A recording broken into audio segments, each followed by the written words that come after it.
All right, welcome to the show, folks, to episode 122. We're the Four Verticals podcast here on this August 26th, 2025, high atop a finally dry Jacksonville, Florida. Friends moving in, dry weather today, no rain. That returns later this weekend, but it's here. It's here. Give us a clap, round of applause here. We have made it to the week one prediction special. We are covering all the big games this weekend, upset alerts, all 9 yards, and it's just a mega show today. I'm expecting this show to be probably one of our longest ones in a while, so just stay tuned. We have a lot of games to cover, a lot of upset alerts. So who knows? Hopefully we can get this stuffed in within an hour. But yeah, I mean, this is our big week one prediction special. We did this last year, and we'll do it for the foreseeable future as long as this show continues. So be sure to subscribe to the channel and whatnot. And we have not done the recording yet for Spotify. We're kind of doing the old pre-show, if you will. So bringing that back a little bit. So we'll give a couple minutes here for folks to come in. But yeah, so everything I just said will kind of repeat a little bit here. But on the Spotify side of things, I'll let them join in here in a moment.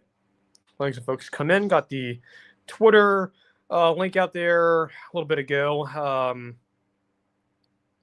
Yeah, I did put it out there just to be sure, and we did about 8 minutes ago. So I don't think anyone's going to be joining, but it's now, what is it now? About to be 12:10 here any moment, and we'll actually get started on the Spotify side of things. But yeah, welcome in. Week one prediction special. I'm ready to go. You guys, if you guys can't tell, I know you guys can't see me, but yeah, let me actually, before we get started here on the Spotify, let me go fix the fan in the studio here, so the wind's sort of blowing on me, because even though it's dry here in Jacksonville, it's still hot. So let me fix that real quick.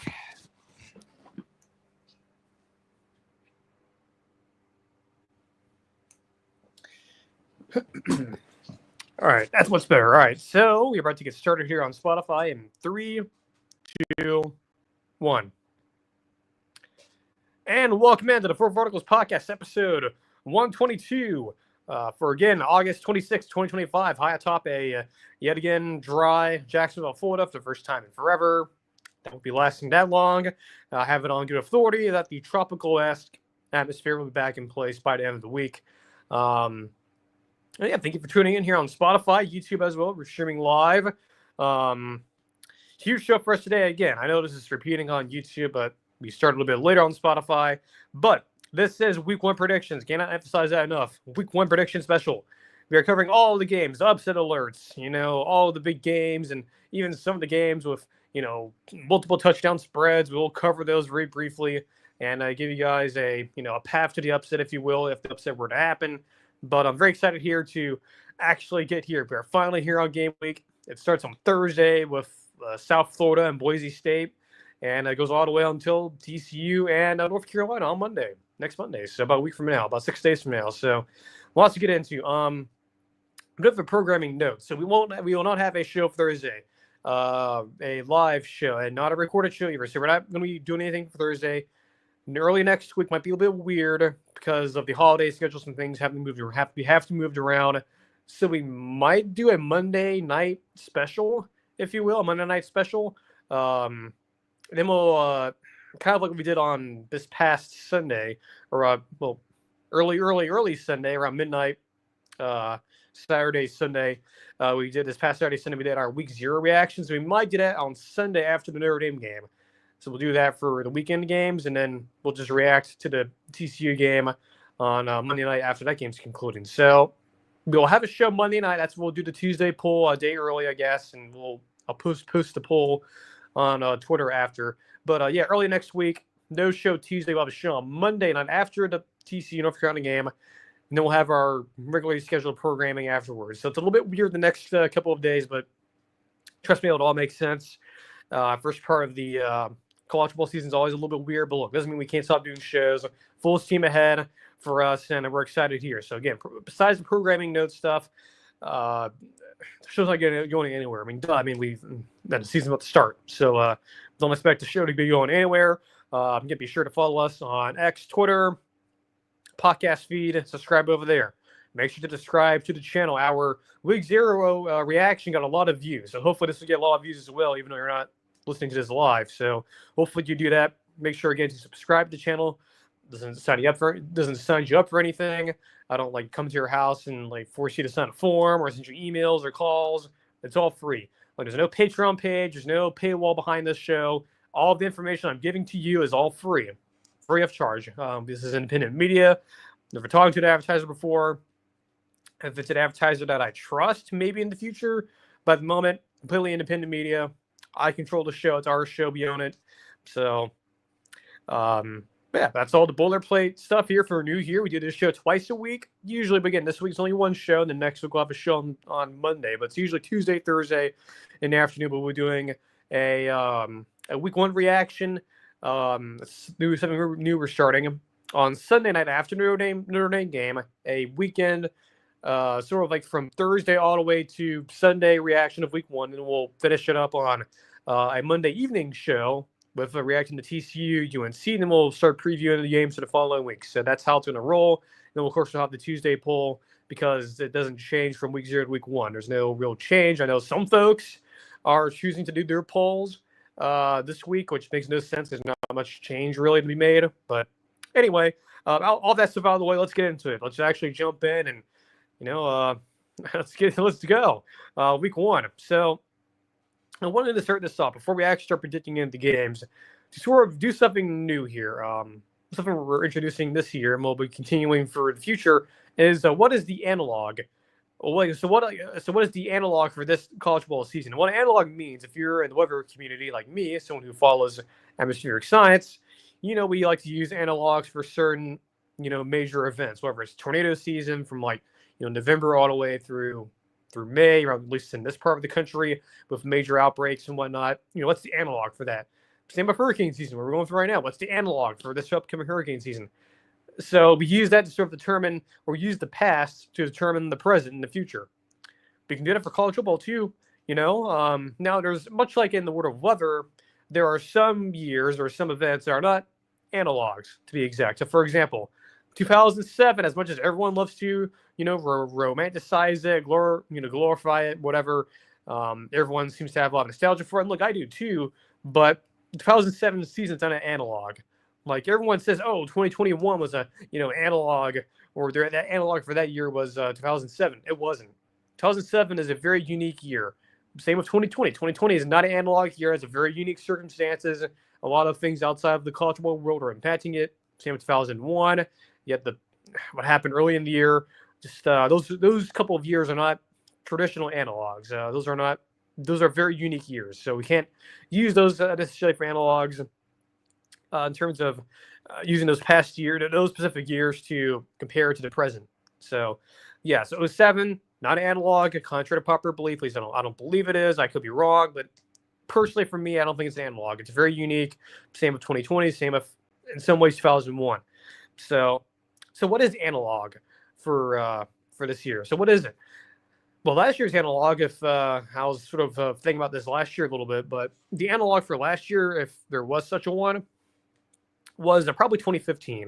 2015, if you don't remember, that was the Alabama-Clemson first title matchup, and Bama won.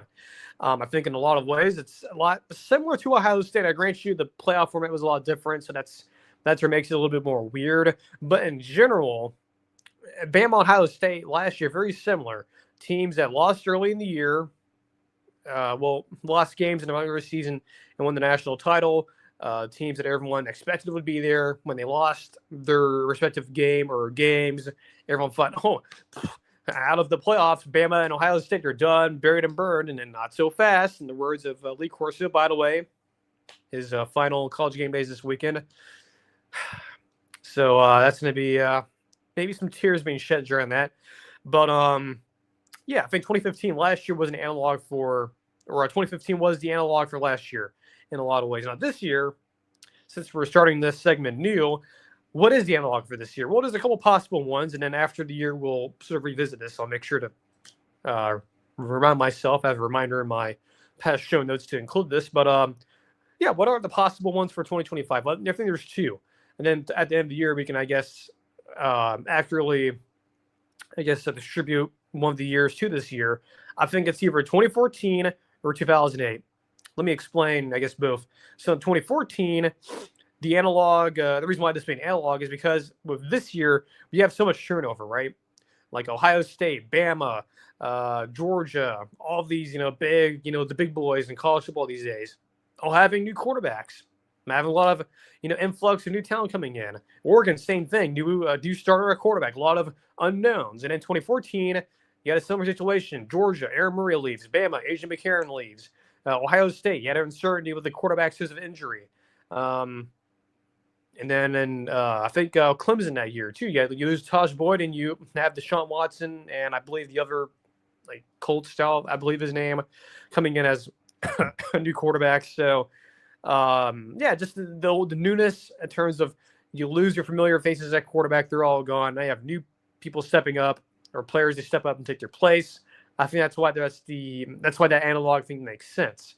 And in 2008, I think in a lot of ways sort of relates to the Big 12 a little bit, because in the Big 12 in 2008, the Big 12 South, you had so much quarterback talent. And I think that's sort of, in a lot of ways, is similar to what you're seeing in the SEC and in the current Big 12. Because in the current Big 12, which was on kind of display this past Saturday, although as sloppy and driftful as it was, Big 12 had the best quarterback group of quarterbacks in the country. I have Rocco Becht, Avery Johnson, Morton Levitt, Warren over at Texas Tech if he can stay healthy. And then, Carter Wegman still at, in the P4 level. He's at Houston now.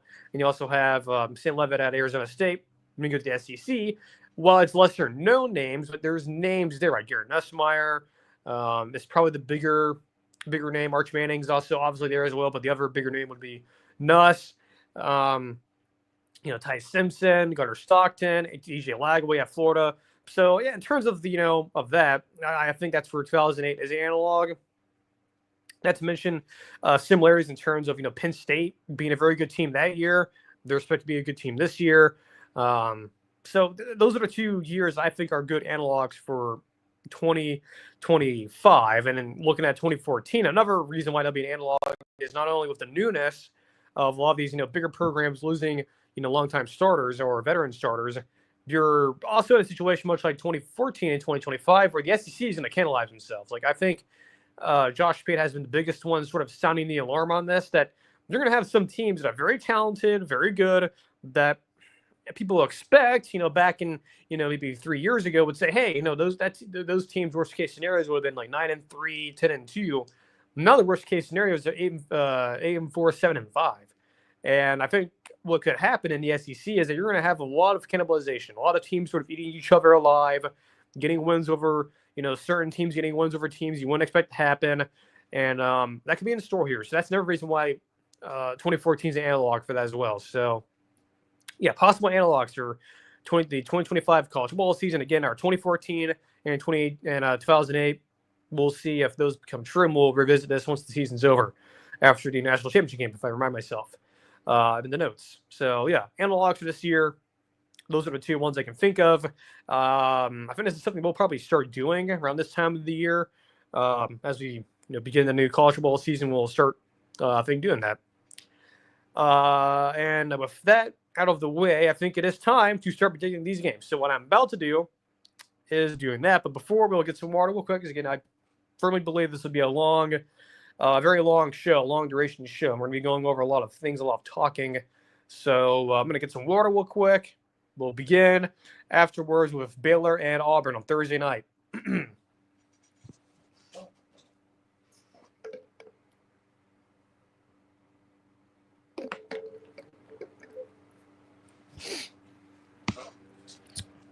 Good if you're listening to this on podcast or on YouTube, your feed, then come out there. I was just getting some water to make sure that the voice stays healthy enough throughout the show. Auburn, Baylor. I believe this is a 7:30 kickoff or 8 o'clock on Fox. Grant you if half of the country is able to watch it. Yes, I am paying attention to that YouTube TV dispute. My prediction on that, I think will be finished here within the next 24 hours or so. I don't think YouTube TV will let this carry over before their big games this weekend on Fox, like Ohio State, Texas. Worst case scenario, they get it fixed before the NFL season starts. But anyway, I think they'll get it done. Yes, it's annoying. Yes, it's strange that it happens around this time of the year, but it makes sense given a lot of these big sporting events are starting up again, and all these contracts usually start and end before. But YouTube TV issues aside, I think most of this country should be able, burp there, should be able to watch this game, but we'll see. Auburn, according to FanDuel, not a sponsor of the show, just an asset we use for research purposes. I'm not going to be the person that uses an I on the purposes and call it perp I. But Auburn is a 2.5-point favorite on the road, according to FanDuel. This line, I believe, during the summer moved around. So originally it was Auburn, I believe, at 1.5. Then it moved to 2.5. And I think Baylor, some money came on Baylor. They were 2.5. Then Auburn has reverted back to being the favorite. I do believe this line will change, I think, by the time you get to kickoff. And I won't be surprised if the number gets lower.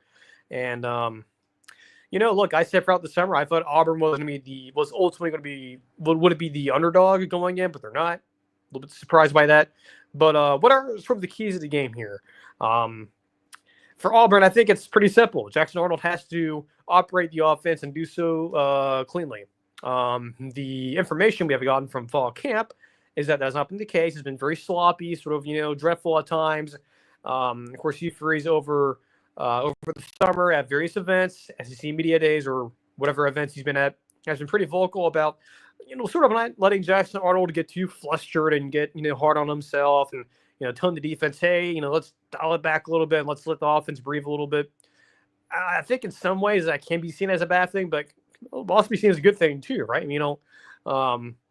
Unless you're there, you don't know what's going on there in practice. You don't know how Jackson Arnold's feeling about this. Or at least feeling about, coming in to a program with a coach who is offensive-based versus a guy who is defensive-based. And this is something that, Greg McElroy pointed out that, when he was at Bama under Nick Saban, Saban let that defense fly, man. And that's what at least McElroy was saying, and it's not really surprising. I mean, just the fact that Saban, more of a defensive-minded coach, would probably be more willing to let the defense flex his muscles during practice and, ruffle up the offense a little bit. So interesting that has been very consistent from Hugh Freeze, that they've had to dial it back a little bit. So I think with Arnold in them, just confidence things, the problem, turnovers, obviously you can't predict those, but I would imagine there might be a couple or two involved here by either team.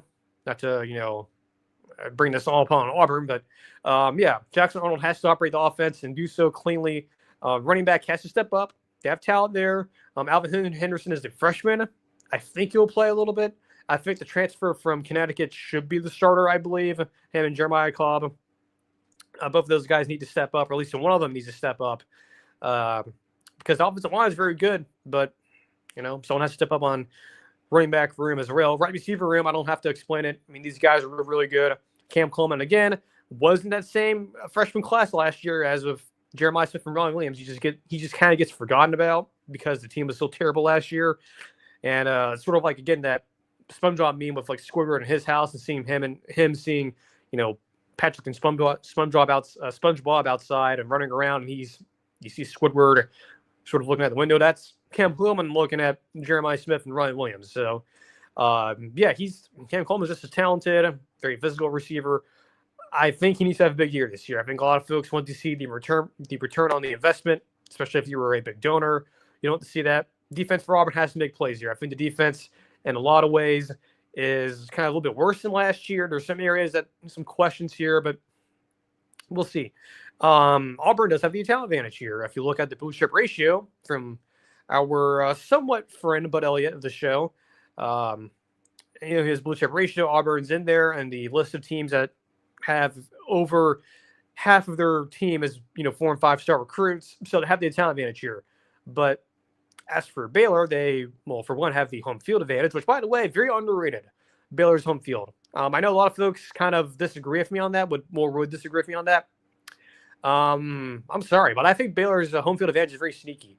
Of course, to have the traditions with the Baylor line and whatnot, but you ask anyone, go watch Josh Pate's video back a couple years ago when he went to the it was Lincoln Riley's final year there in Norman when Oklahoma went to Waco, and it was the big noon kickoff. It was an early 11 a.m. kick, And even Josh, if I recall correctly, on his on that Sunday show after, said, that atmosphere for being a a noon kick, and a lot of folks usually tend to fly past Baylor. From what I remember, that was a very good atmosphere. So I fully expect this to be an insane atmosphere. I expect it to be very loud, and they do have home field advantage, so that helps. They also have the quarterback advantage here. Sawyer Robinson transferred from Mississippi State a couple years ago. He comes in. He is, and I forgot to mention him earlier on the Big 12 on that analogy, on the analogy analog part of the show. But Sawyer Robinson is still in the Big 12 too. I mean, him, the whole coaching staff there at Baylor are still there. Jake Spavital and him are still there. I think there was rumors going around back in December of last year that those two could have been a package deal if one of them were to leave. So they're still there, and that's tough. I mean, those are two in terms of quarterback and OC combo. That's one of the best in the country. It's like them, Dampier and Beck at Utah, and then Mateer and Bernard Barkley at Oklahoma. This is like top three. And I think this is going to be tough for Auburn. So Robinson is he's not the most talented quarterback they'll face all year, but he's definitely up there. I mean, in terms of really in the season, he's up there. And this will be a challenge for them. Again, that defense has to step up and make plays, whether it's getting turnovers, getting stops crucially on, third and 5 and less, or fourth down, like fourth and short. Got to make those stops there for Auburn. Because, again, you're the more talented team, but I think Baylor has a better quarterback and better OC. They have home field advantage. I also expect that Dave Aranda's defense, that's his calling card, right? Auburn fans should be familiar with him back to his days at LSU. You should know that. And this is going to be a very hard defense to play against. I don't care if the talent level is worse. Those guys can play. He can certainly coach a defense too. So they should be the difference.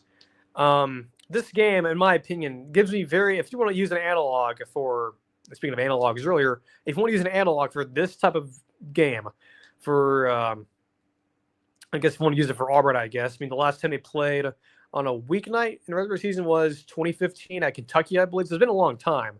I believe, did they play a game during the week in 2020? But that's kind of besides the point. But in a normal year, it's been 10 years since this has happened for Auburn. But if you want to use an analog for this game specifically, this type of game, I think you have to look at Auburn and Kansas State 2014. If you remember that was when Auburn was going on the road. This is the Auburn team after the titles run, the team that made the run to the national title. That 2014 game, all folks forgot, that was a big non-conference game too. That was a Thursday night game. Auburn won, but it was very sloppy. A lot of turnovers, a lot of big mistakes by both teams. I kind of expect that. I think this game has a similar vibe to where I expect it to be very low scoring, sloppy. If I were to take the over-under, I'll probably take the under on this. I expect it to be very physical. A lot of, I think if you're a fan of defense, you will probably enjoy this. And I think for either team, and I agree with Josh Payne on this when he did his preview of this game on Sunday, whoever wins is going to be very fortunate to get out of there. Whether it's Auburn heading back to the airport or Baylor heading back to the home team locker room and going, whew, that was a close one. But my prediction here for this game, who I think is going to win. So after all of this, thinking about it, at some points I thought Auburn, at some points I thought Baylor over the summer. It's sort of been flip-flopping a lot. It pains me to say it. As much as I grew up in the state of Alabama, as much as I understand the Auburn fan base a little bit, I'm going to pick Baylor to win the game. They win the game outright. I don't feel good about it for Auburn. Too many question marks. Yes, the talent advantage is there, but we see this a lot where these talented teams go on the road early. And, it's a hostile environment. It's a smaller stadium, too, so the sound of the stadium is even maybe smaller. The amount of noise is condensed to the smaller areas, so it may seem louder than what it actually is.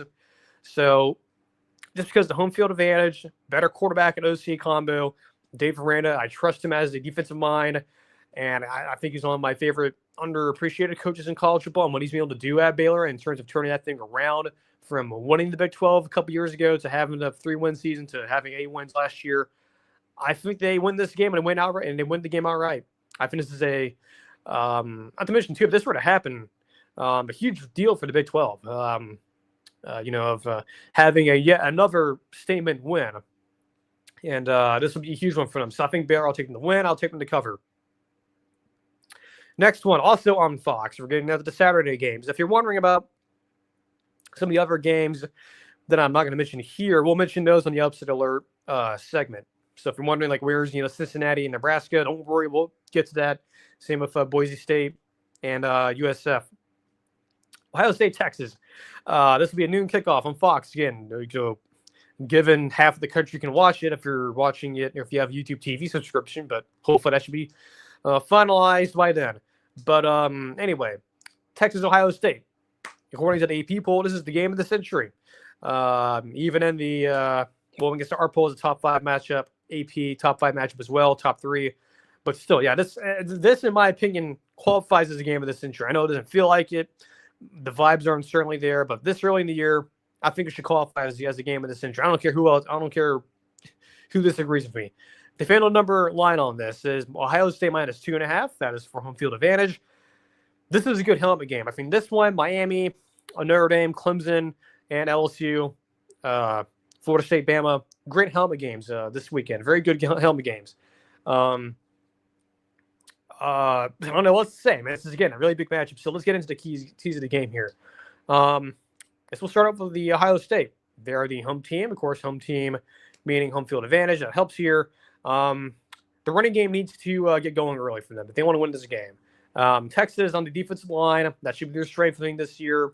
While other portions of their team have a lot of questions, I think the defense, again, should be a strength of this team. And I think if you're Ohio State, you lose your 2 best running backs last year. You bring some in with the Donaldson kid from West Virginia comes in. I don't know if he's gonna be the starter or not.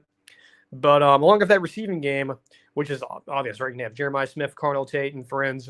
You need the running games you get established early. That's kind of a non-negotiable here. You need to get that going early. Whomever it is, they need to be established early. And not to mention, you also have issues on the offensive line as well. Same with the defensive line. Someone needs to step up. They, coming off spring, were not very enthusiastic, if you will, about their depth there. We'll see. Obviously, Julian Saint, first-time starter. I know there's been a lot of conversation about will we or will we not see, some combination of like Julian Saint, maybe, before we get to like the red zone. Then once we get to the red zone, it'll be, Lincoln Kienholz comes in to run QB power.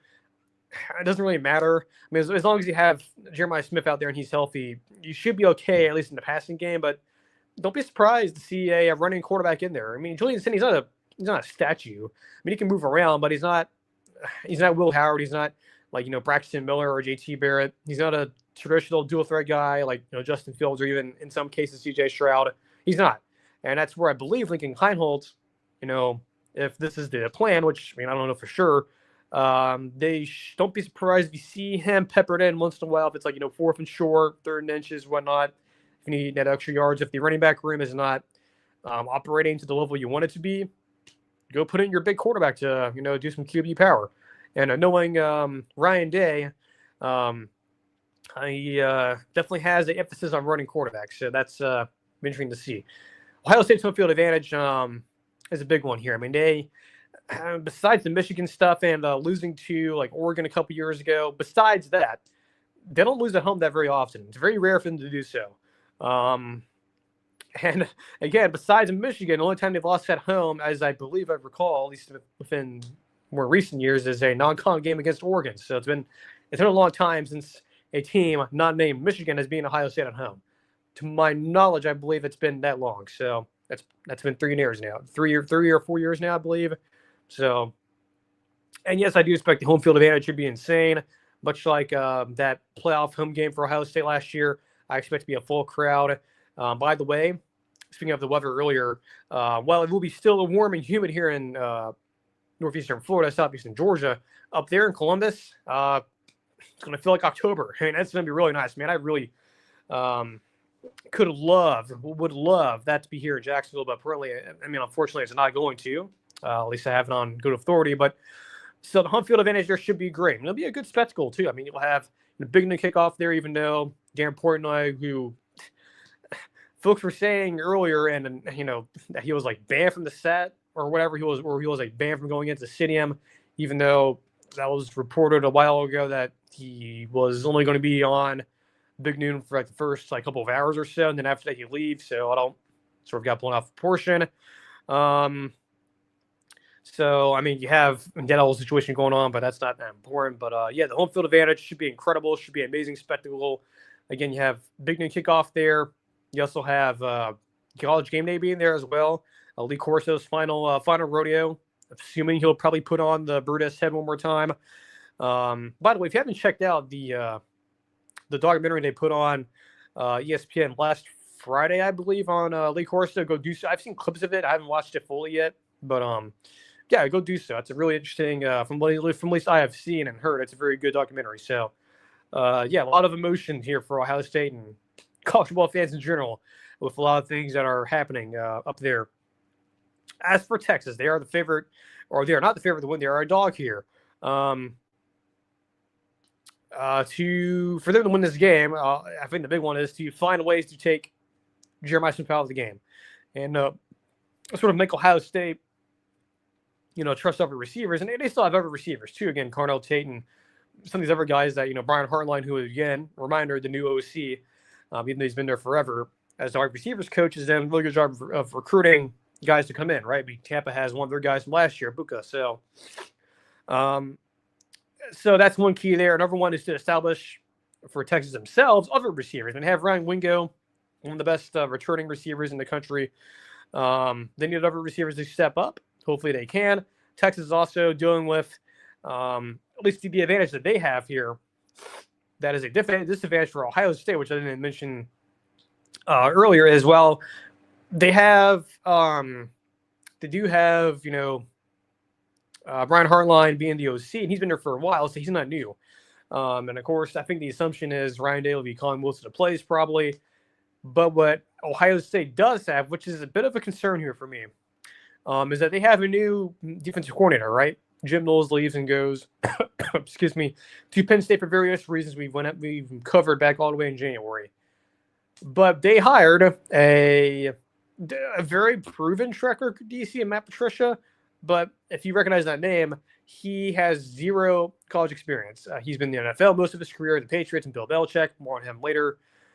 He's a first-time college DC. I don't like that, and that it is an advantage for Texas. So, yes, I know the other big question mark is, well, Arch Manning is the first start on the road.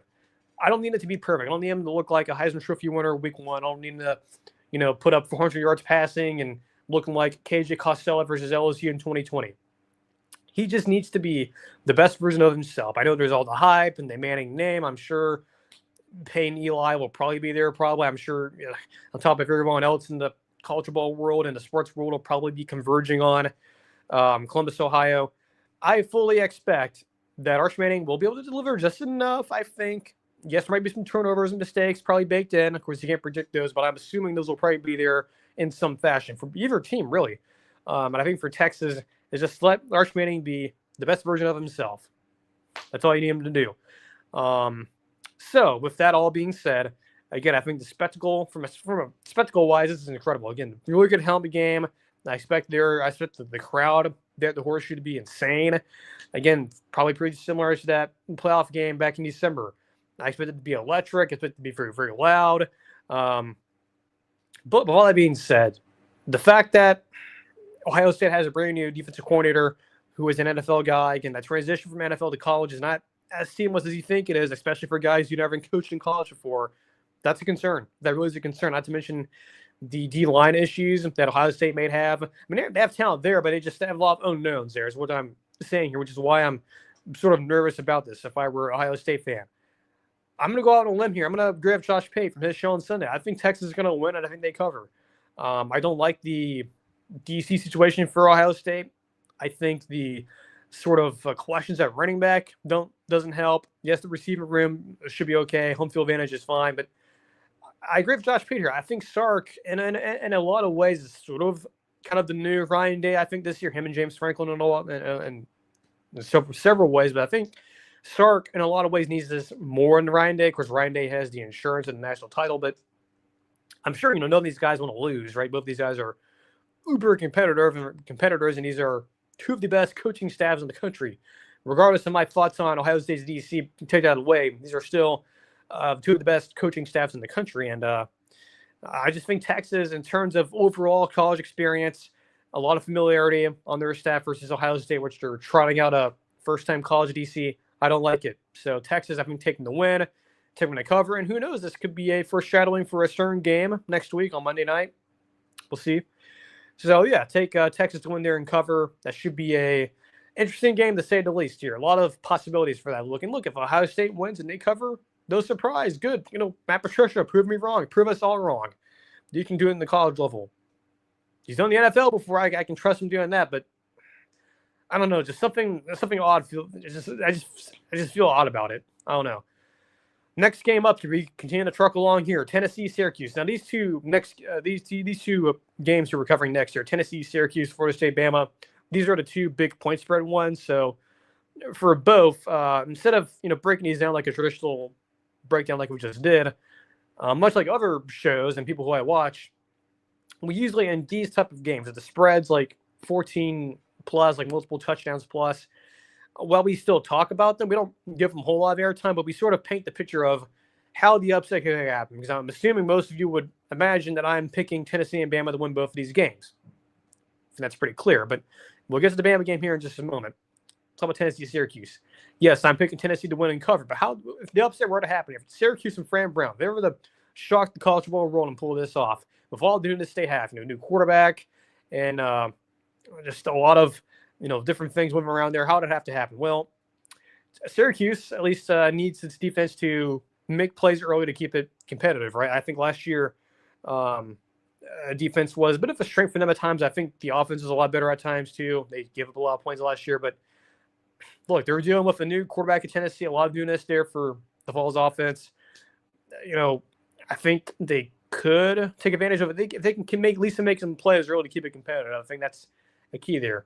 And the offense, new quarterback Steve Angeli from Notre Dame needs to be able to take advantage of a mostly new Tennessee defense, a defense that lost a lot of big contributors last year, draw off the NFL and be playing on Sunday. That's an advantage, that, or at least that's an area that could be exposed. Can Syracuse do it? I don't think they will.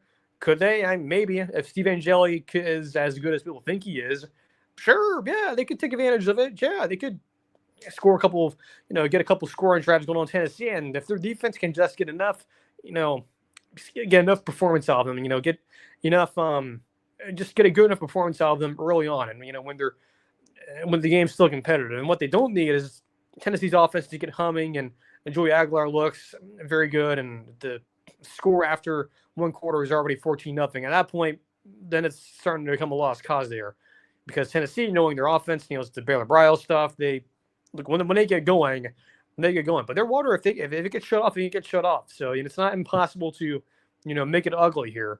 But I think Tennessee, even with the questions I have about them, newness on defense, you're losing a lot of talent in the running back room. Quarterback has been a downgrade. Even with all of those flaws, which will be exposed at some point, whether it's Georgia down the line or whatnot, which is their next toughest game after this, I just don't think Syracuse has the ability to expose those flaws that Tennessee may have. I just don't know if they do. Again, they could do it. Look, I could be sitting, sitting here at at my home or going to a local bar here in Jacksonville. I could be watching this game and going, you know what? Good for Syracuse. They're keeping it close. And then Tennessee looks really ugly. So that could also be on the cards here too. But I think Tennessee and their flaws, while they will be exposed at some point, I don't think it's happening this week. I don't think Syracuse has the ability to expose those flaws properly. It's going to happen at some point, but I don't think it's this game. I think Tennessee should be able to flex their muscles.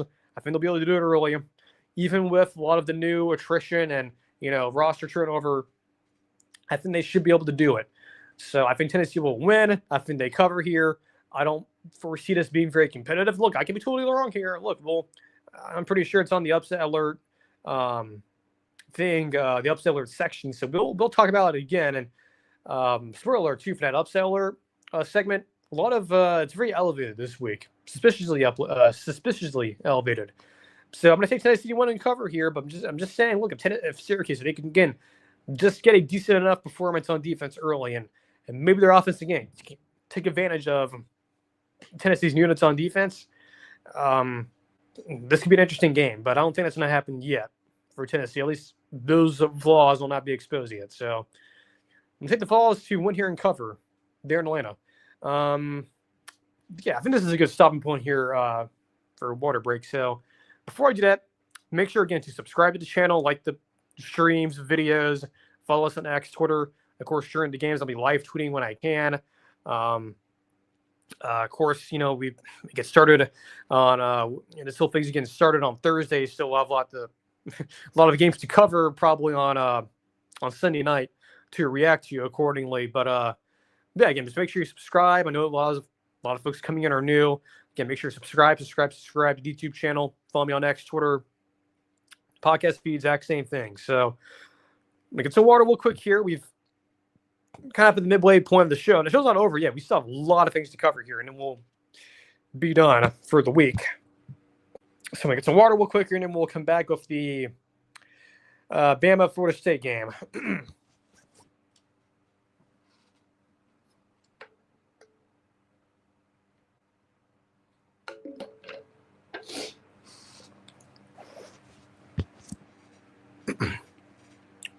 All right, the water has been consumed, and we shall continue.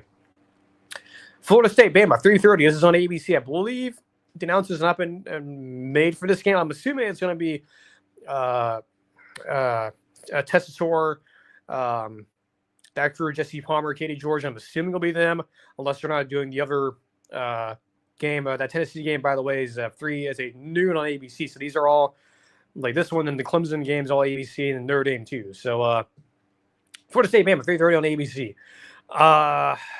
Bama is a 13.5 point favorite for a reason. There's no sugarcoating it. Florida State, the talent level here, if you want to look at the blue chip ratio here, it's just the talent gap here is pretty significant. There's no sugarcoating it. Look, even though I've seen Florida State practice in person here in Jacksonville, that doesn't change my mind that I believe Bama will win and cover. But there is a path here. There's always a path, but even in a situation like this with 13.5 points spread here for Florida State, which is, by the way, very rare for Florida State. I can't recall the last time a Florida State was a 14-point dog at home. I'm assuming 2018 Clemson, Willie Taggart's first year. And by the way, we'll circle back to that analog here in a little bit. But so if the upset were to happen here, as unlikely as it is, how could it happen? How could Florida State do this? Well, they have to make the game ugly. They just have to. I mean, look, you have to. Again, Bama is so talented. Again, as much as we have talked to nauseam about Bama, right? We know the defense should be awesome. The secondary, probably the best they've had there in 10 years. Offense should be really good. Even despite Jim Miller being out, I'm not too concerned. I think the run game for Bama should be insanely good. The receiver room of Ryan Williams and friends should be amazing as well. Quarterback Ty Simpson, he's a coach's son. Or his dad coaches at the FCS level, so he has football in his bloodline. No concern there either. But for Florida State, if they're to pull this off, again, as unlikely as this is, how would they do it? Again, make the game ugly. They could do it. They have the offensive style to do it, right? They strong emphasis on running the football. With Gus Malzahn being there now, especially with Tommy Castellanos being a runner, not being a thrower. Again, all this, stuff about him saying, "Oh, I'm going to go to the NFL. I've been training with Cam Ward's, private, QB coach or whatever." It's like, I can't agree with Butt here. It's like, dude, just shut up and just focus on the season. You're not going to the NFL. But they just need to emphasize running the football, and I think they're going to. With Malzahn being the OC and Norvell letting him, kind of do his thing there, knowing Gus Malzahn after, seeing him throughout his career at it's UCF or Auburn, he's going to want to emphasize running the football. It helps when you have a running quarterback. Also, don't make mental errors early. That is very key for a Florida State team that is very fragile. I mean, they have a lot of decent talent there. They have Deuce Robinson, the receiver there, the transfer from USC. A really good receiver. A lot of these guys are transfers, though. So you need to make it a point here to not make mental errors early, and you can't lose the team, right? Especially, with a mostly transfer-related team, much like last year. You don't need this team quitting. And you saw what happened last year. That team basically did a mutiny on Mike Norvell pretty early in the year. Can't let it happen. Or at the very least, if you want to win the game, you got to avoid that. You got to, you make the game ugly, run the football, maybe chew a lot of the clock and keep the Bama offense off the field.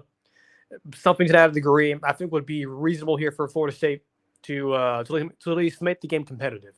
And again, just you have to avoid mental errors. And what's so insane about this is why I can say that it's going to happen. You're probably going to get some turnovers. You're going to have an interception, a fumble, or something like that, or a muff punt. It's going to happen, but you got to keep the team sort of focused on the task at hand here, which is try to not get embarrassed. And then you have after this game, your G5 FCS, and then you have Virginia on the road on a Friday night. That's the goal here, is to get to that and just win that game later down the road.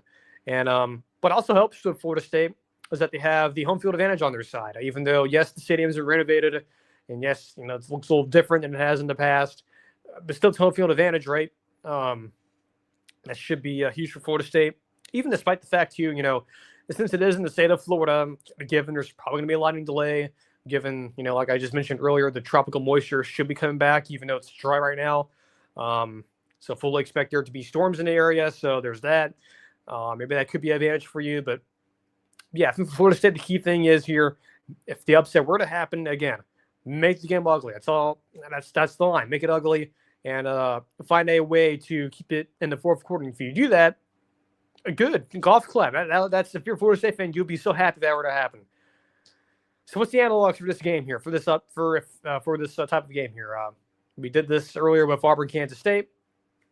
So the analog for the best case scenario here for Florida State, for the potential of the upset, what would the game have to look like? I think the analog is a game that your offensive coordinator, Gus Malzahn, should be familiar with. That was the Auburn-Clemson game in 2016. Auburn, kind of not as the extreme of as Florida State, but Auburn in some ways, 2015, the year before, in a lot of ways, it was a lost season. You come into that year, it's a home game for you against Clemson, a non-conference rival, or I guess sort of a pseudo rival. Clemson with Deshaun Watson and all of them, they come back all basically in the same team from the previous year. He made it to the championship game. They come to Jordan Hare Stadium, and they almost lose the game. It was a very ugly game. Defensive slop fest, turnovers galore, just a lot of wackiness. And Auburn was a failed Hail Mary attempt away from winning that game. I think the final score was like 19-13 or something like that. It was a very weird game. That's the best case scenario for Florida State here, is to keep it ugly like Auburn did that year. Now, grant you, the talent with this Florida State team and that Auburn team is way different, despite the fact that Auburn was not that great on offense that year. I mean, not much different than this Florida State team, but defensively for Auburn, a much better talent. I mean, a lot of those guys were blue chip ratio guys, like Marlon Davidson, Derek Brown, guys who were recruited from that Will Muschamp brief year there, the year before, and they stayed together there. This is before transfer report on NIL, but that's the best case for Auburn. Is that 2016 for Florida State, that 2016 Auburn-Clemson game. If the upset were to happen here, the best case for Florida State, that's what that game needs to look like. Auburn-Clemson 2016 is sort of the type of analog here. Now, for the worst case scenario, which unfortunately is the more likely, path here, what would that look like for Florida State? Sadly, it's probably that game against Clemson in 2018 I just mentioned earlier. The last time I believe you were probably this big of a dog at home. That game, I believe, was a 59-0 game, 59-10, something like that. That's in the cards here. I don't have a lot of joy in saying that, but given, again, just the makeup of this Florida State team, the fragileness of it, this Bama team with Kalen DeBoer, who I never go against, very, very rarely do I. He's an elite coach. He knows what he's doing there, contrary to popular belief. This Bama team, like I said at the beginning, should be able to flex their muscles, which is why I think they'll win the game, obviously, and I think they will cover mightily. I believe this game could get very ugly fast. And I have no joy in saying that. As someone who is a bit of a fan of the Florida State program, it hurts me to say that, but your goal this year is to be competitive in the ACC, not against Bama. If you do that, that's a nice bonus. But what's really funny is that I started a Florida State dynasty on CFB 26, and of course their Florida State's first game of the year is against Bama at home. The game, the EA decided, now look, I was playing as Florida State, so it's a little bit different here, but the game, at least the result of the video game, was a 38-35 Bama win. So, hey, at least EA Sports, and I guess, me controlling the team, says, hey, they could keep it competitive, but, that's a video game, that's fantasy world, that's a simulation, so that's not real life. So, unfortunately, I think Bama should win here, and I think they should flex their muscles pretty easily here. I don't think it's going to be that much of an issue for them. But again, the upset can happen here. Look, I mean, there's a path. It's a very narrow path. It's a very specific path. But Florida State gotta make the game ugly here. Gotta, find just gotta find ways to keep it competitive early. Don't let it get out of control early and let it spiral. And like the score at halftime is 28-0, and you guys are already checking out. So if you want the best case scenario, again, look at Auburn Clemson in 2016. Got the game. You have to make the game very ugly. However you need it to happen. So Bama, I'm going to take them to win. I'm taking them to cover. Feel fairly good about it, I think. The next game on ABC, the nightcapper for Saturday. This is the Saturday night game. LSU Clemson. The battle of the Tigers, the Tiger Bowl, the Death Valley Bowl, which is so cliche to say, but Clemson here, 3.5-point favorite. They're home here, or they're the home team here in Clemson, South Carolina. Wonder if certain Tyler from Spartanburg will be there. We'll see. If you know that reference, what's the keys to the game here? Unlike this past 2 games, you can actually preview these games properly.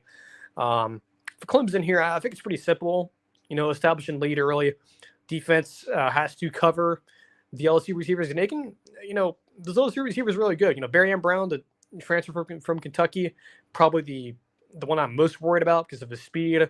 I think he should be good. A really good player for LSU. If you're Clemson and you're Tom Allen, the new defensive coordinator there, got to find ways to sort of, limit those receivers, and I find a way to do so. They need to do it good enough. Offense for Clemson, K. Klumnik, the receiver room, up to, fully, I don't know what you call it, updated, I guess, revamped. A lot of good talent there now. Running back room is a concern. They moved, the Adam Randall guy from receiver to running back? Okay. But I think Clemson offensively, what they could be able to do here, this is the key here, is they should be able to expose Harold Perkins here. And look, this is not me going to turn this into a, hate Harold Perkins here, but look, Harold Perkins is a very good player. If you don't remember who he is, which I don't blame you. He was that linebacker for LSU back in Brian Kelly's first year who, popped on the scene. He was a freshman, a 5-star recruit, just popped off, had a great year. I think it was at an Arkansas game back in 2022 where he just took over the game. He's still there, but he was injured last year. I think some folks, and I kind of agree with people like Bud Elliott over on Cover 3, who kind of mentioned, Harold wasn't really fitting to what LSU was doing last year on defense, and he still probably won't. He's a good player, but he just doesn't fit the Blake Baker defense that he is establishing. Well, he established last year, and he's continuing this year. So LSU offensively just got to exploit him. He is not the best in terms of pass coverage. He's a good run stopper, for at least what I can tell. But Clemson here has their own field. That's why they're favorites, so that helps as well. LSU here. This is of course, the big thing here, is, it's Brian Kelly and these season openers, man, they just over and over again, all these big games. And, LSU this decade, even including the 2020 year, they have not won an opening season game this decade. It's been a long time. So, in the words of Stain, it's been a while. So avoid mental errors is one. The biggest sort of conglomerate, if you will, for LSU that's been consistent is, mental mistakes. Wherever, the last 2 Florida State season openers, both of them were for some reason neutral site games, whatever, fumble punts, interceptions and whatnot. Just got to avoid doing that. Even though it is week 1 and that's, it's going to happen at some point, but you got to avoid the penalties and, the little things that can add up during the game, especially playing on a road in a actual home, at an actual road environment. That's the reason why they win. Look, injury concern here, right? He wasn't banged up in fall camp. He should be ready to go. I don't feel good about it, but we'll see. Not to mention those transfer additions that they brought in during the spring, whether it's the receivers or guys on defense, need to step up. Because Clemson, those receivers are really good, man. K. Klumnik, that whole offense with him and Garrett Riley, the OC there, who's been there for a couple years now. That's been, even the ACC, as bad as that conference has been, look, they can expose you. LSU, and look, both these teams have flaws, and I think both these teams can expose each other's flaws. But what all that matters is who wins the game, right? And I think again, it's pretty clear that this game is a bigger situation for Brian Kelly than Sweeney. Sweeney has, you know, all the, you know, just all the, I don't know what's the right word here. I guess attrition, built up for him. He has the resume of doing what he's done there at Clemson. He's not the one that needs this game. It's Brian Kelly who needs it because of, you know, how volatile that situation is down there in Baton Rouge. It's not great. You know, a lot of angst, if you will. A lot of folks there who are not very happy about how this has gone here during the Brian Kelly era. So it pains me to say this, even though I may have been a, you know, Brian Kelly defender. I think they lose yet again another season opener. I think Clemson wins the game. I think this game being at home helps. I just think with LSU, of all these, you know, these question marks, if it's Nussmeier's health or, you know, the newcomers on defense and offense, just it's too much new, and it being on the road, I don't like it. So I think Clemson wins, and I think they kind of cover here. Not that much. I mean, I know the spread's 3.5, but I don't know. I just don't like it for Clemson, for LSU being on the road this early in the year. And I think they get exposed in a lot of ways. And I think Clemson's going to get exposed too. I'm not saying this is going to be a blowout. I mean, if it's like a 8-point win, 10-point win, that's like, what, 28-20, something like that. I think this will be very competitive, a very fun game to watch. But I don't like it for LSU. So I think Clemson wins here, and I think they cover, and that's yet again another season-opening loss. And then again, everyone come Monday morning is going to be, you know, on the Brian Kelly train. And look, I'm just preparing you guys now. If Clemson were to lose, or Clemson were to win this game, you know, those articles are ready to be published. I mean, they are. I'm sure. I guarantee, much like Billy Napier last year after they lost to Miami. So that same thing last year too, man. I think there's definitely a lot of, you know, articles and whatnot, you know, been drafted about, you know, the end of the Brian Kelly era of LSU. Those are all drafted. If they lose, those will get published immediately after the game's over on Saturday/Sunday. So just don't be surprised by that. You won't hear on this show because I'm not an advocate for firing coaches, especially college coaches in college football after one game. Looking in the NFL, NBA, that's different. I get that, but that's not the way the sport's played here. That's not how it works. So, yeah, I'm gonna take Clemson here to win, and I think they cover. So, last two games here. Well, the next game is sort of like the Florida State, Bama, Tennessee, Syracuse situation, which is the TCU UNC game. But this is the last game we can actually preview in a normal sense, which is Notre Dame, Miami. Again, another really good helmet game here. Catholics versus convicts here. The classic rivalry finally back after a number of years.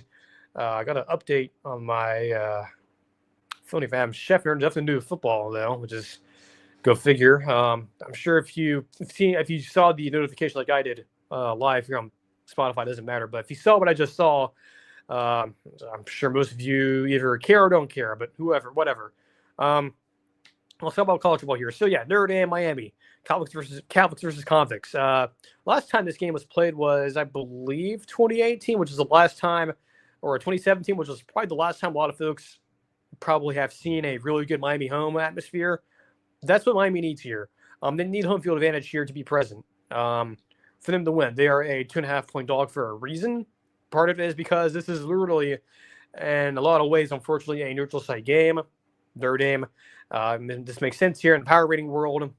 And that's what actually makes sense. This is kind of a neutral site game here because Miami at Hard Rock, since the Orange Bowl was torn down, the original Orange Bowl, their home field advantage has not been there. Again, the last time it was really present was 2017. It was both that Virginia Tech game and that Notre Dame came to town the last time. So from Miami, that's one thing. Home field advantage. Folks need to show up there. I know supposedly it's not been a major selling out there for the fans, so that's kind of concern. Carson Beck makes another key here. Needs to be healthy, ready to go, and carry. Help carry a mostly unknown receiver room because remember, you lose Restrepo, you lose a lot of those key contributors from last year's team. Guys there in that receiver room need to step up. Defense with the new staff there, whole new defensive staff there, major turnover there. Needs to be stepping up, especially in stopping the run because Notre Dame with Jeremiah Love, no pun intended here, but they love to run the football. That's the engine of the offense here, and they need to be able to do that if you're Notre Dame and expose that Miami defense. I mean, look, even though it's a new staff and they feel confident about that defense, there are still a lot of holes in that defense that haven't been exposed yet. Of course, it's early in the year. And I think they will be exposed, but how much though? How much? My concern here for Notre Dame here is the quarterback situation. CJ Carr. Look, he was named the starter. I know it was a really competitive battle between him and the I forget the other kid's name, but whatever. I think the point is you'll probably see both. Let me actually look this up here. Remind myself who is. I don't know why I'm forgetting the guy's name. Notre Dame. Should know.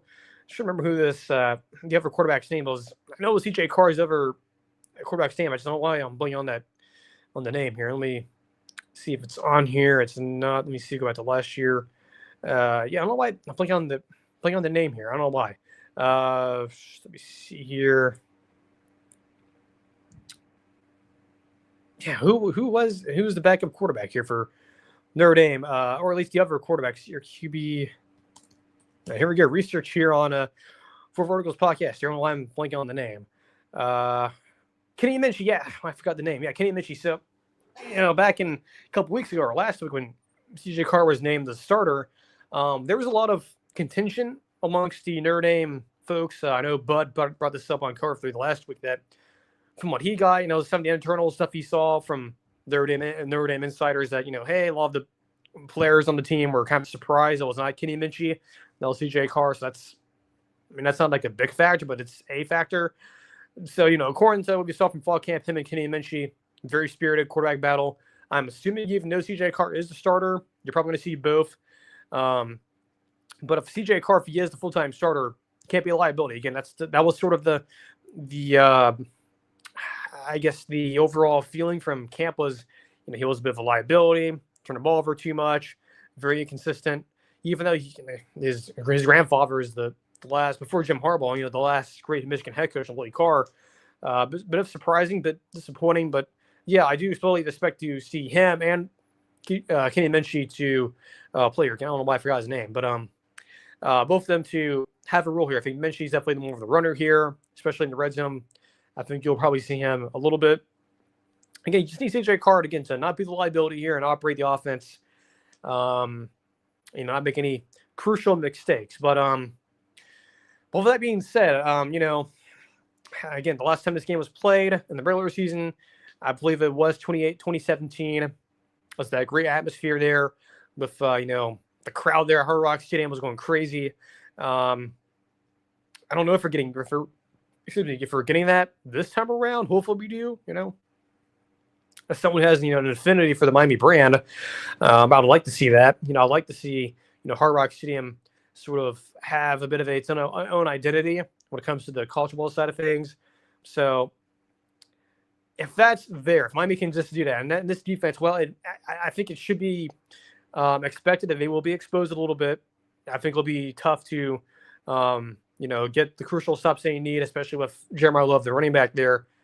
I just think that with the new staff there, and with Carson Beck being just able enough and healthy enough to operate the offense, and with Notre Dame having a new quarterback coming in who will be a freshman starting for them, I actually think Miami can pull this off. I think they can. So I'm going to see Miami to win. I think they do cover.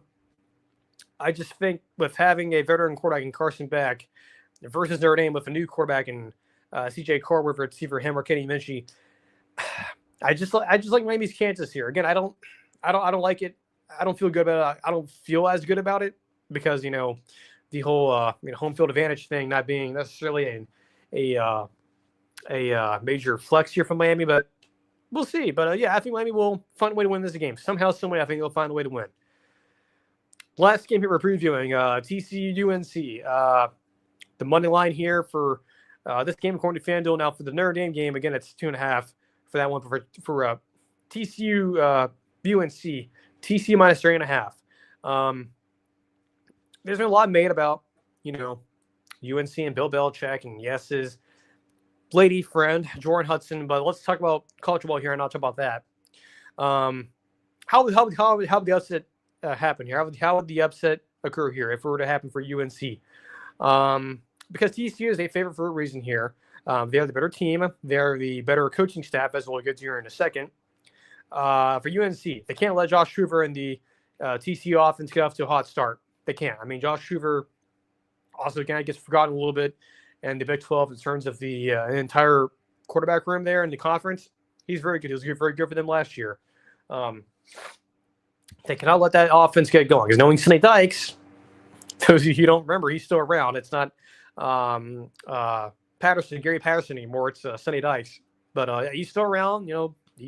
Even after that national title game splattering that they took from Georgia, he's still there. So the offense for TCU, if it gets hot and Josh Hoover gets going early, and that's no bueno for UNC. They have to make the game sloppy and ugly for them to make this a close game.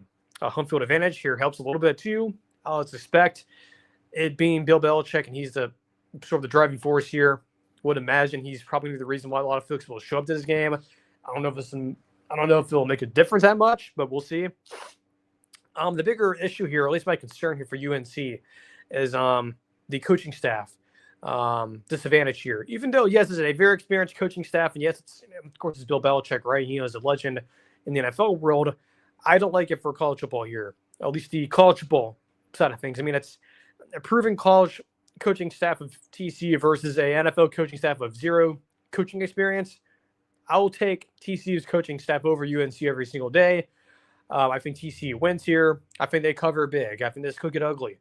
And look, I could be wrong here. Look, I mean, if TCU, if Bill Belichick, he has to prove it to me. He has to prove me wrong that him and his coaching staff, him, Freddie Kitchens, and his son, which those two in particular are folks. If you're a Browns fan or a Patriots fan, you recognize those names. If those guys can prove it to me wrong here, if those guys are actually competent enough to put up a very good brand of football that constitutes a win over a coaching staff that's more proven than them, prove it to me on the field. I don't see it happening here unless they can make it ugly and sloppy. Maybe there's a way, and maybe that crowd can get into it. But I think TCU should win here at the nation cover. It sucks, but it is what it is. Okay, we are way over to an hour here on the show. We're about, it's going to be a long show. So we're taking over a water break here. Again, make sure to subscribe to the channel, like the streams, videos, follow me on X, Twitter, podcast feed. Again, we're having a lot of new folks coming into the show here, especially around this time of the year. I mean, heck, if our week 0 reaction was any indication, a lot of folks are tuning in, so be sure to do so. And if you haven't, subscribe to the channel while you're here. Get some water, and we'll go through the upset alerts here, and then we'll wrap up the show.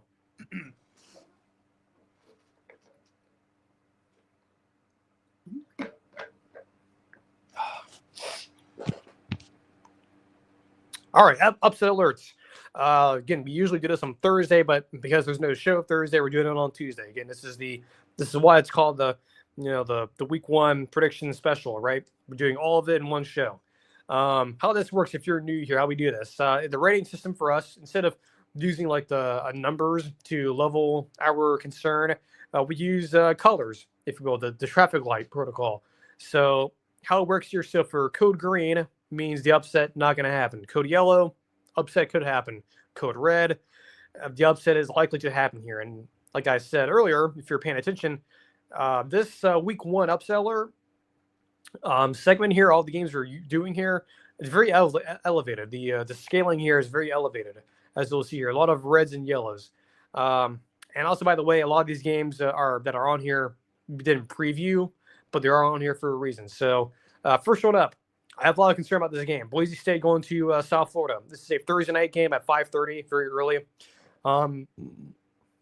There's a burp there. Get that out of the way. This one's a code yellow. This could happen. Very much so happen here. I almost put this as red, but that would have been very redundant. But this is a yellow here, code yellow. Boise State, a lot of turnover on the coaching staff, on the roster. You still have Maddox Madsen at quarterback, but I mean, you lose Ashton Jency, who was a bigger part of that offense for you last year. I mean, he was the engine for that offense. I don't like it. I mean, you're playing South Florida. Alex Galesh, very good head coach. He's going to get a major coaching job at some point. He runs again that Baylor Bryles, Josh Heupel, veer and shoot stuff.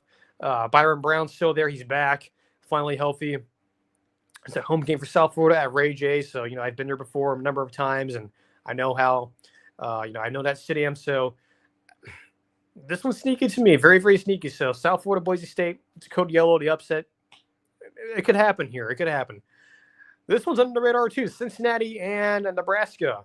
It's an Arrowhead. Speaking of that breaking news I saw on my phone earlier, which has nothing to do with really football, but this is a code red for me. And this, I know a lot of you see that and say, "Well, wow, really? Nebraska's going to lose to Cincinnati, even with Scott Satterfield being the head coach?" Yeah, this could definitely happen. Won't know why. Nebraska defensively is probably pretty bad. That's the vibe I'm getting here from not just me saying that. It's other folks like Bud Elliott, and I think other very reputable folks in the industry, college football news industry, have also been very vocal about this, that the defense for Nebraska. I mean, look, there's a reason why Tony White left to go to Florida State. And I think there's this is probably why, because the talent there is really, just from what I'm hearing, it's not going to be very good. I think the analog here for Nebraska this year as a team is probably 2013 Texas A&M. Not saying that Dylan Raiola is going to have a Johnny Manziel type year, which he could, right? I mean, he's a very gifted quarterback, but it's just that defense, man, if you remember in 2013 for A&M, was just so bad, and I think that's the vibe I'm getting from Nebraska. So because of that, knowing that Cincinnati, Scott Satterfield, why I have my own opinions on him, he's still a competent head coach. He's not stupid. So because of that, knowing Nebraska's defense is going to be horrible this year, I think this is a game they could lose. So don't if you're a Nebraska fan, don't be overlooking or the fan, or especially if you're Matt Rowland, that coaching staff, and you're a player on that roster. Don't be overlooking Cincinnati. Don't let it be you. All right. I know it's the whole Patrick Mahomes meme and whatnot, and of course with Cincinnati, if you know what I'm referring to here. There's a lot of Kansas City Chiefs vibes going on here, but it being played at Arrowhead and whatnot. But just don't let it be you. This is a game I'm very concerned about. It's a code red here. It's there for a reason. And this the next one. Probably a shocker. This is on here. This one, another game later. It's NC State and East Carolina. This is a big rivalry game. Believe it or not. I mean, a couple years ago, I believe this is on the road. Let me look this up. I think this is on the road, if I'm not mistaken, or at home. I don't know for sure for NC State, but as I'm looking this up here, yeah, NC State, East Carolina rivalry game. The last time this was played, it's been played a few years. I mean, it's the game I'm thinking about was a couple of years ago. I know they played recently in the bowl game, so this is twice in a couple of years. But yeah, so the last time this was played, and I believe is it at home or on the road? It's at home. But the last time it was played in a regular season was in 2022, and that was the game that East Carolina could have easily beaten NC State that day. That was the game I remember watching. Had a couple of beers were involved, but it was that was the noon game on ESPN after College Game Day. It's a game which, by the way, that little time slot there after game day, that first opening game on ESPN after game day, very sneaky. So this game's on Thursday, so it's early, but this game has you concerned. It's a rivalry game. NC State, a lot of questions there. We'll see if Harrison Bailey, or not Harrison Bailey, that's the kid at Florida, but the quarterback there, hopefully, quarterback situation there for NC State. Hopefully it's more established than it was last year. ECU, again, a very sneaky team last year. They were competitive with them last year in the bowl game. I know that doesn't really carry over a lot to last year or from last year to this year, but it's a rivalry game. A lot of it's a local rivalry. A lot of these players know each other, especially if they're from the Carolinas. So that one has to be concerned. It's a code yellow. Just keeping an eye on it. Auburn, Baylor. This one's a code red. I've already picked Baylor to win and pull off the upset. I think they will. I've already previewed this game. A lot of concern here. A ton of concern for Auburn here. This next one, we did not preview, but you guys know that Colorado hosts Georgia Tech. I think everyone knows Georgia Tech hosts Clemson in a couple weeks, but I don't think a lot of folks know this. A lot of folks kind of sleeping on this game here a little bit here. Deion Sanders, yes, I know he loses both of his kids and Travis Hunter to the NFL, even though one of them just didn't make a roster. If you're a Tampa fan like me, you kind of aware of that. So they lose a lot of the talent from last year's team, Colorado. Deion's still there and, cancer-free, by the way, which is great. He brings in Kane Salters. They also have Juju Lewis, the freshman quarterback. So there's pieces there, but they host a very good Georgia Tech team here. Haynes King and Brent King company. Yes, they did lose Singleton to Auburn, but that's not Georgia Tech's identity, though. Georgia Tech is going to be more of a running-based team. So having Haynes King being the key here for Georgia Tech and him being healthy is the reason why they should be a good team this year. And I still believe that. But this is a dangerous game here. Don't sleep on this one either. I mean, there's a reason why this. If I check here, I believe the point spread's pretty low. Let me see here.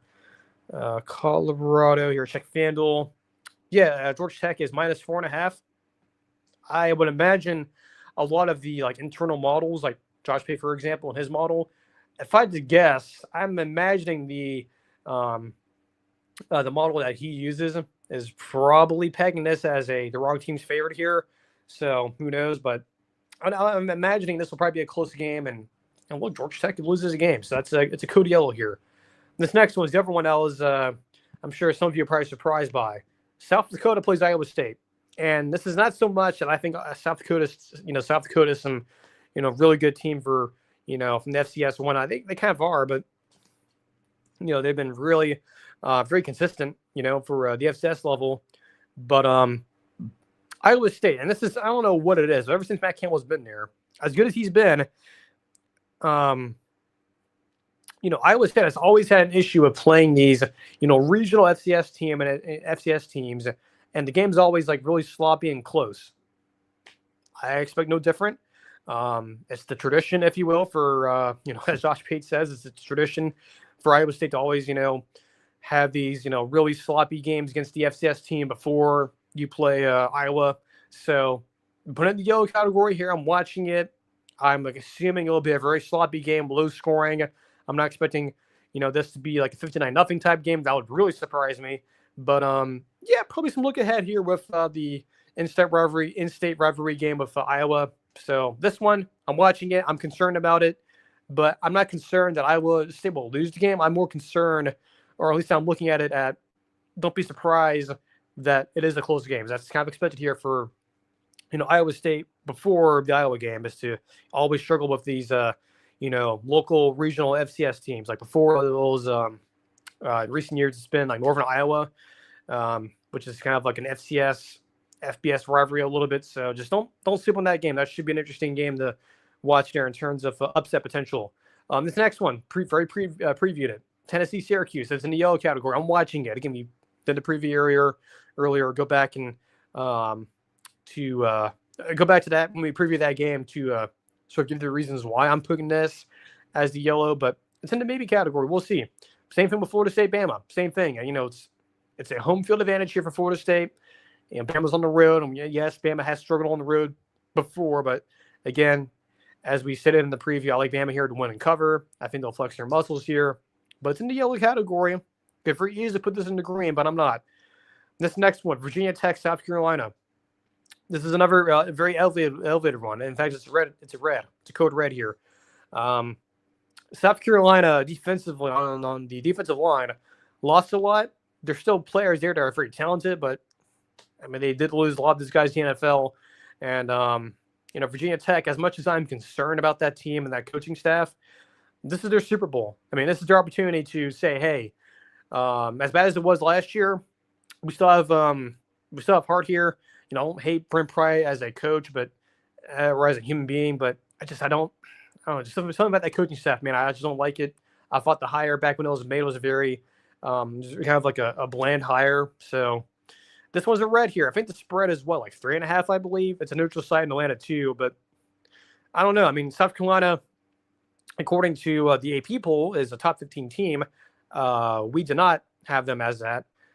We had them like in the 20s, I believe, just because of all the talent they lost. It's 7.5 actually. So who knows? Actually, I want to check that South Dakota line for Iowa State.